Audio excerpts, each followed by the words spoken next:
नाज़रीन, अवामी न्यूज़ में ख़बर जो सिलसिलो जारी। अवां खे पीर जो ॻोठ खां ख़बर ॾींदा आहियूं। पीर जो ॻोठ में मासूम ॿारनि सां ज़्यादतियूं कंदड़नि ख़िलाफ़ पीर जो ॻोठ प्रेस क्लब अॻियां सिविल सोसाइटी पारां एहतिजाज कयो वियो। एहतिजाज कंदड़ चयो आहे त सारंग शहर खे फांसी ॾिनी वञे, न त ॿी सूरत में केतिरा ई सारंग शहर पैदा थी वेंदा। इन हवाले सां असां सां गॾु टेलीफोन लाइन ते मौजूदु आहे पीर जे ॻोठ में अवामी न्यूज़ जे रिपोर्टर नौमान अली। जी नौमान अली, कहिड़ा तफ़सीलात नाज़रीन खे आगाह कजो। जी हाँ, बिल्कुल। पीर जे ॻोठ में सिविल सोसाइटी जे तरफ़ खां मासूम ॿारनि सां ज़्यादती ज़ुल्म जे ख़िलाफ़ एहतिजाजी मुज़ाहिरो कयो वियो आहे।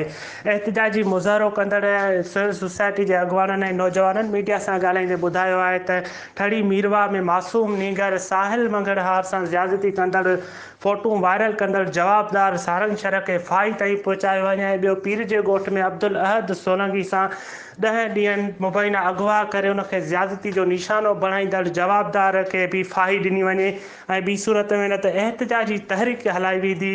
ऐं एहतिजाज कंदड़नि SSP खैरपुर अमीर सऊद बख्शी DIG सखर खां डिमांड कई आहे त इन मामले जो नोटिस वठी मुजरमनि खे सख़्त खां सख़्त सज़ा ॾेई कैफ़े किरदार ताईं पहुचायो वञे, न त इहे मसइला ज़्यादतियूं रोज़ जो मामूल बणिजी वेंदियूं। जी, वॾी महिरबानी तफ़सीलात ॾियण जे लाइ।